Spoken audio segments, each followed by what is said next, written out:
Philippe Janada, bonjour. Bonjour. En fait, je voudrais vous interroger sur vos vieux couples.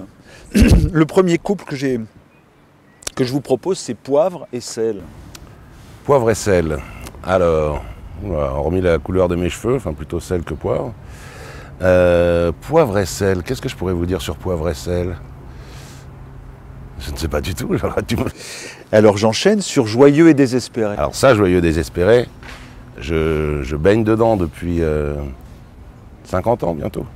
C'est ce que j'essaye également de reproduire dans mes livres, c'est-à-dire que j'essaye de parler de manière peut-être pas joyeuse mais légère, de choses peut-être pas désespérées mais graves ou sombres.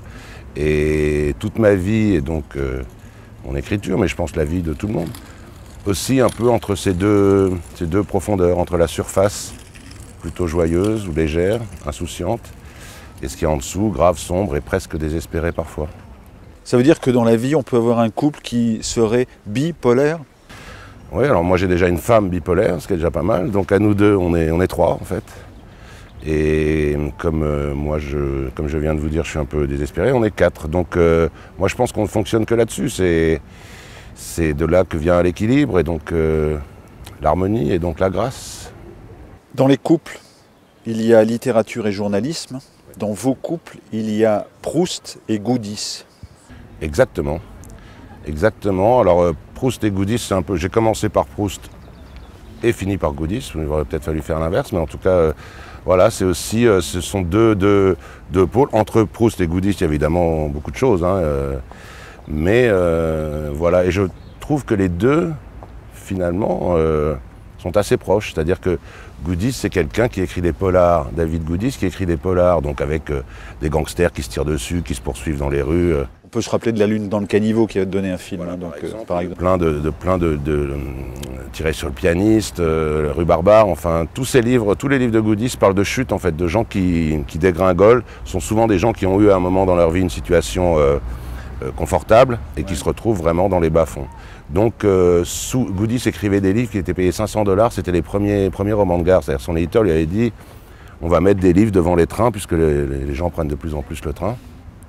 Et donc c'était payé 500 $, il en a écrit 12 et qu'il a dû écrire vraiment rapidement comme ça, mais en laissant parler son être profond. C'est-à-dire que tous ces livres sont vraiment empreints d'un désespoir et sont des livres de chute, mais écrits avec des pistolets, des femmes superbes, des stripteaseuses. Quel est l'écho avec Proust?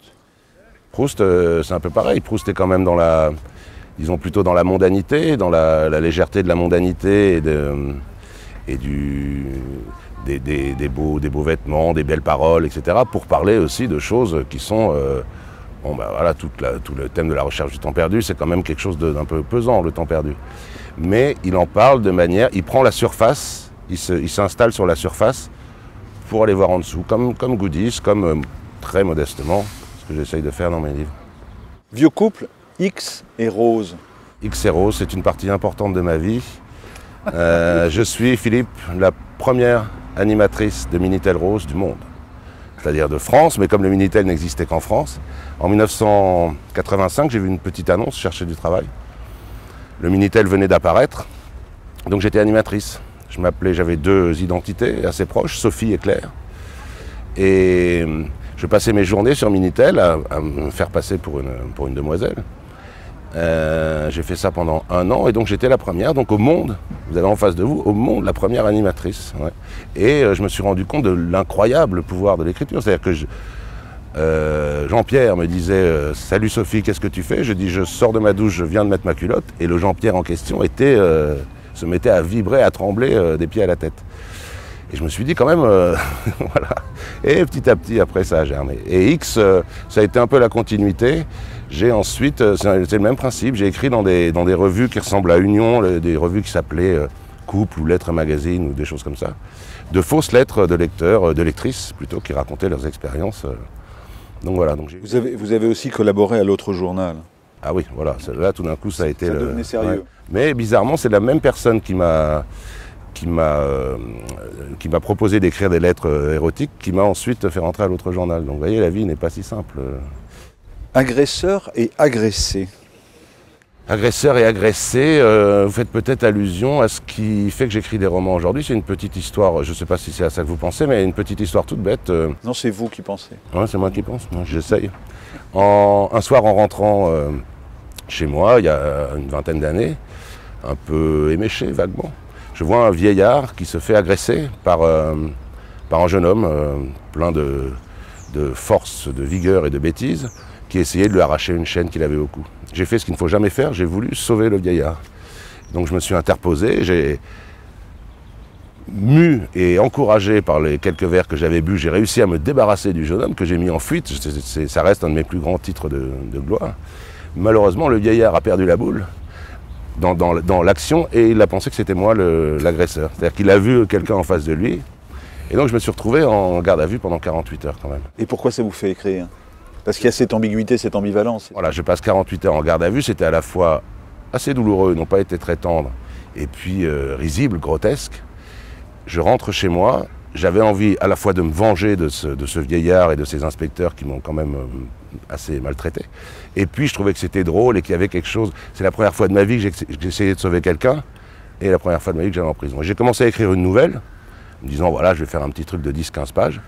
Puis la nouvelle, 30 pages, 40 pages, et quand la nouvelle a atteint 60 pages, c'était pour l'autre journal, je me suis dit, jamais je pourrais publier 60 pages dans l'autre journal.